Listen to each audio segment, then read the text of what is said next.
ট্রলিটা সুন্দর করে মুছবো। তো ব্যাঙ্গালোরে গেছিলাম আমরা, তখন এই ট্রলিটা কেনা হয়েছিল। তো ধুলো ভর্তি হয়ে গেছে, ঘর এত পরিষ্কার করা হয় তবুও কোথা থেকে ময়লা আসে জানি না। তো এত ধুলো একদম ভরে গেছে। এবার শোকেসটা গুছিয়ে নেবো।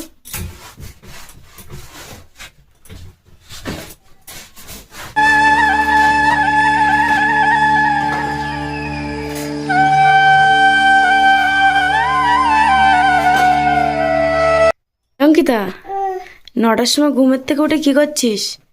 এটা খুলছি। খুলতে পারিস কি? খুলতে পারবি? পা দিয়ে দিয়ে কি ধান রোদ দিচ্ছিস নাকি? হ্যাঁ, তুই কি করছো? মশারি গোছাচ্ছি। অঙ্কিতা, কষ্ট হয়ে যাচ্ছে। আলনাটা সুন্দর করে গুছিয়ে নেবো। দেখো কি অবস্থা হয়ে পড়ে আছে আলনাটা। সবে অঙ্কিতা করেছে, চারিদিক থেকে শুধু টেনে টেনে টেনে টেনে বের করে পড়ে আমার অবস্থা খারাপ করে দিয়েছিস। কি অবস্থা করেছিস এটা? কি যেখান ছিল কামিজ কেন রে তুই? আমার একটা জামা বের করতে হবে, এই জামাই হচ্ছে না। ওই জামাটা পরে থাক।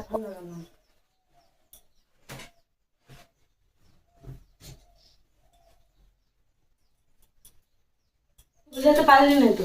পারলাম না তো। কেন পারলি না? হ্যাঁ, কেন পারলি না? ছোট মানুষ না আমি। তাই তো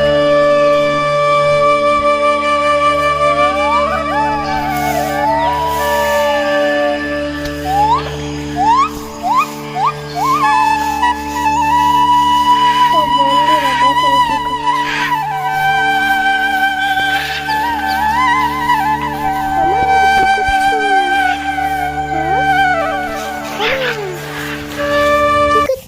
না, কালকেও পড়া ছিল না, আজকেও পড়া নেই। আমার গলা ভেঙে গেল। তো বন্ধুরা মা এখন খেলতে যাচ্ছে কোথায় দেখেন।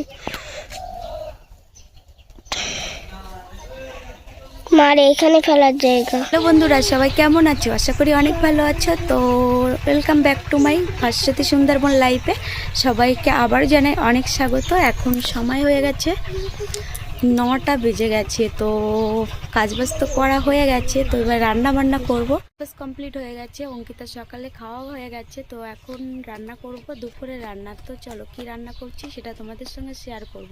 তো দেখতে থাকো বন্ধুরা, আর যদি ভালো লাগে লাইক কমেন্ট সাবস্ক্রাইব করে পাশে থেকো।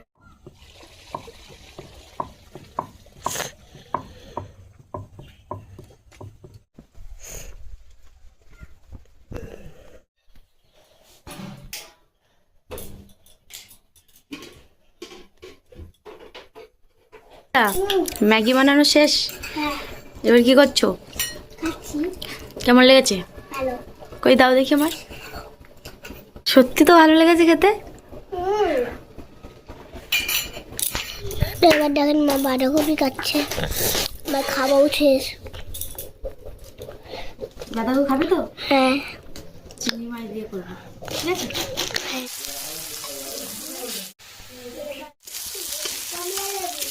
বাঁধাকপিটা এবার বসিয়ে দিলাম। গেছিলাম রাস্তায়, অঙ্কিতাকে খুঁজতে গেছিলাম, আমাকে না বলে ছুটে পালিয়েছে। তো আমি ভাবছি মনে হয় আসবে বলে রান্না করছিলাম, তারপরে দেখি সে রাস্তার ওই সাইডে গিয়ে খেলছে আমাদের পাশের বাড়ি একটা মেয়ের সঙ্গে। আর তো দেখে চলে আসলাম, আর রান্নাবান্না তো হয়ে গেছে। তো এখন ঘর ঠর ঝাড় দেবো, আর মুড়টা মানে পায়ে দড়ি দিয়েছি, দিয়ে বেঁধে রাখবো। সে পায়ে দড়ি জড়িয়েছে একটু। তো বন্ধুরা এই দেখো উঠোনের মাঝখানে বেঁধে রেখেছি, আর এই সাইডে মাঠ থেকে খড় ধান ভর্তি খড়ে তো নিয়ে এসেছি, ওখানে ও খাবে আর এখানে বাঁধা থাকবে। কারণ দেখে দেখো মুরগিগুলো কত বড় বড় হয়ে গেছে, আগে কত ছোট ছিল।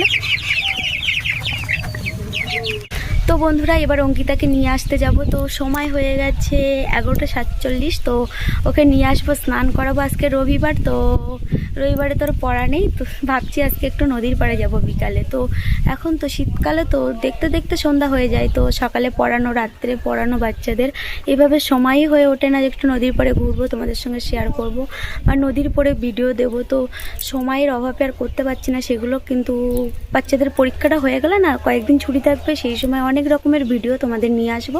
তো ডেলি ডেলি ভিডিও দেবো, অবশ্যই চোখ রাখো আর একটু অপেক্ষা করো, সব ধরনের ভিডিও অবশ্যই দেবো।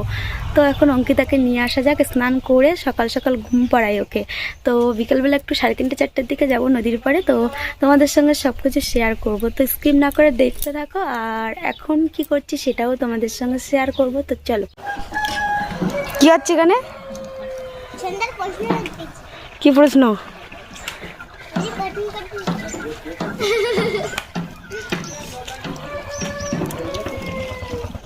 তো এই দেখো ওকে নিয়ে এসছি, তো আসতে চাইছে না মোটে। কি দেখবে? তোমার মাকে না বলে যাওয়া, তুই আমাকে বলে গেছিস ওখানে গেছিস? তা কখন বলে যাওয়ার মিথ্যা কথা বলে?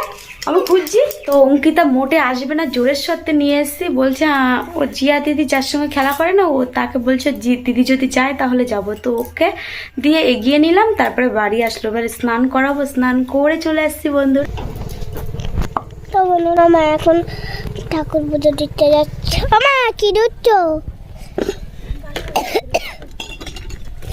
তো আমার গলা ভেঙে গেছে। কি বলছে? গলা ভেঙে গেছে। গলা ভেঙে গেছে কেন রে? কেন আবার? ঠান্ডা লেগেছে।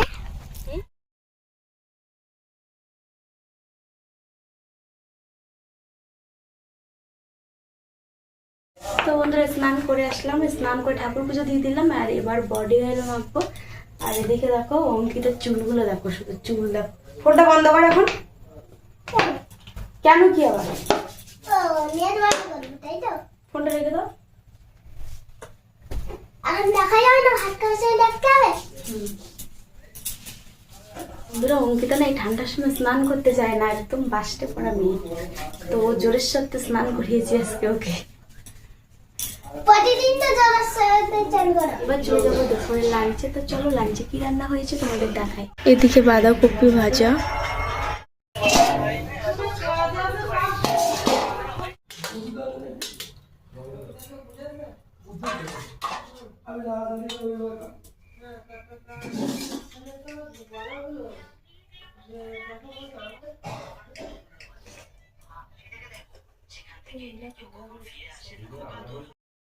ছিলাম, ঘুম থেকে উঠলাম আর এখন টাইম হয়ে গেছে 3:41। তো কলে যাব, সাইকেল নিয়ে যাব, সাইকেলে দুটো কলসি বেঁধে নিয়েছি। তো মা এখন করে যাচ্ছে, বন্ধুরা এখন যাচ্ছে। আমি যাচ্ছি না, বাড়ি থাকছি। কল থেকে এইমাত্র আসলাম আর এখন যাব নদীর পাড়ে। তো হ্যালো, দেখো মামিয়ে দুজন বেরিয়ে আমি বুট পরাছি জানো, আর মজা পিঙ্ক বোর্ডে পুটির মধ্যে পিঙ্ক মজা। আমরা বাড়ি থেকে বার হবো করে বার হয় হচ্ছিল না। তো জল নিয়ে আসলাম, তারপরে ঘর বান্ডা ঝাড় দিয়ে, তারপরে মুরগি টুরগি সব তুলে, তারপরে বেরোতে সময় হয়ে গেছে এখন 4:44। অঙ্কিতা কি যাচ্ছে এটা?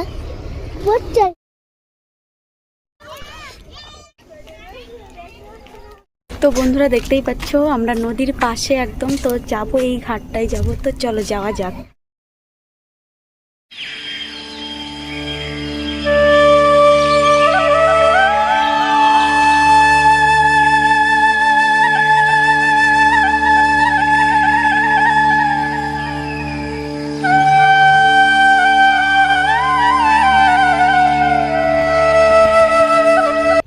তো বন্ধুরা দেখতে পাচ্ছ একদম নদীর পাড়ে, তো নদীতে কিন্তু কুমির আছে আর ওপারে কিন্তু বাঘ মামা আছে।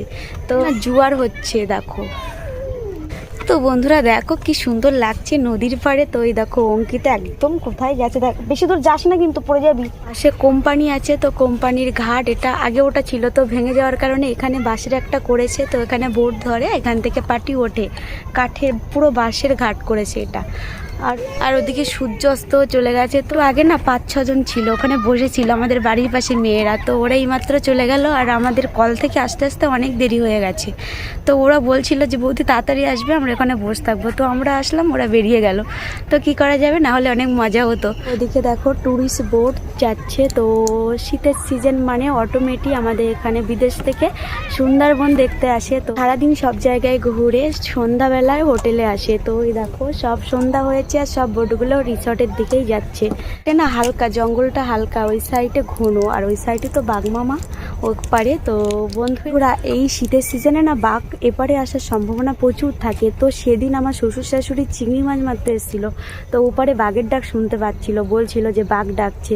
আর এখন তো অনেকটাই মানে ওপারে জাল দিয়ে ঘেরাও করা, তার জন্য এপারে ঠিকঠাক আসতে পারে না। কিন্তু আগে আমরা যখন ছোট ছিলাম তখন প্রচুর ভয় ছিল বাঘের, বর্ষাকাল আর শীতকাল বিশেষ করে। তো প্রচুর শুনতাম বাঘ পার হয়েছে, বাঘ পার হয়েছে, সন্ধ্যা হলেই দরজা জানলা বন্ধ। তো আগে না প্রচুর বাঘ পার হতো, এপারে আসতো চলে। কারোর ছাগল গরু, কোনোদিন এপারে এসে মানুষ ধরিনি, কিন্তু ছাগল গরু নিয়ে চলে যেত। তো এরকমও হয়েছে যে ওপার থেকে নদীর পাশে একটা বাড়ি, তো ওপার থেকে এসে মানে ছাগল ঘরে ছাগল তো খেয়ে রান্নাঘরেও ঢুকে গেছে। আর আমাদের গ্রামে অত তো রান্নাঘরে দরজাও থাকতো না তখন। তো এখন আগের থেকে অনেকটা উন্নত হয়েছে। তো তখন ওরকম রান্নাঘরে দরজা টরজা ছিল না, এক ঘর। তো রান্নাঘরে ঢুকে পড়েছিল। তো তারা সজাগ পেয়েছে, আর বাঘ আসলে তো কি বলতো একটা গন্ধ ছোটে, তো ওই গন্ধ শুকে ওরা বুঝতে পেরেছিল, হয়ে মানে দরজা দিয়ে দিয়েছিল, দিয়ে ওই ঘরের ভিতরে রান্নাঘরের ভিতরে বাঘ রেখে দিয়েছিল। তার পরের দিন সকালে ফরেস্টের অফিসে সংবাদ দিয়েছিল, সেখান থেকে সে বাঘ নিয়ে গেছিল। তো আমরা দেখতে এসেছিলাম যখন বাঘকে ইঞ্জেকশন দিয়েছিল, দেওয়ার পরে বাঘকে খাঁচায় ঢুকিয়েছিল। তো সেই আমার বাঘ দেখা ফার্স্টে। তাদের আরেকবার বাঘ পার হয়েছিল, তো সেটাও আমাদের 12 নম্বর ওখানটা পার হয়ে চলে এসেছিলো, ধানবাগানে ঢুকেছিল। তো সেটা ফরেস্টার ধরেছিল, ধরে ওটা খাঁচায় নিয়ে যাচ্ছিল, সেই একবার দেখেছিলাম। তো এই 2-3 বার বাঘ দেখা হয়ে গেছে আমার। আর এই শীতের সিজন পড়েছে, তো আর কদিন পরে আমাদের নদী দিয়ে বাগদা মারবে। তো মারতে গিয়ে যে কত মানুষ মানে কুমিরে টেনে নিয়ে গেছে তার ঠিক ঠিকানা নেই। তো বন্ধুরা এত সময় ছিলাম আমরা ওই ঘাটটা, আর এখন এলাম এই ঘাটে। তো বন্ধুরা এই ঘাটটা দেখতে পাচ্ছ ভেঙে গেছে। তো এখন সময় হয়ে গেছে 5:05, তো সন্ধ্যা হয়ে গেছে। তাই বেশি বড় না করে ব্লগটা এখানে এন্ড করছি। আবারও দেখা হচ্ছে একটা নতুন দিনে নতুন সকালে। তো এই ব্লগটা তোমাদের কেমন কি লাগলো অবশ্যই কমেন্টে জানাবে। তো টাটা সবাইকে। অঙ্কিতা কিছু বলে দে। টাটা, ভাই ভাই। নদীর পাড়ে এসে কেমন লাগছে? ভালো, অনেক ভালো লাগছে। এবারে বাবার কোম্পানিতে রওনা দেওয়া যাক।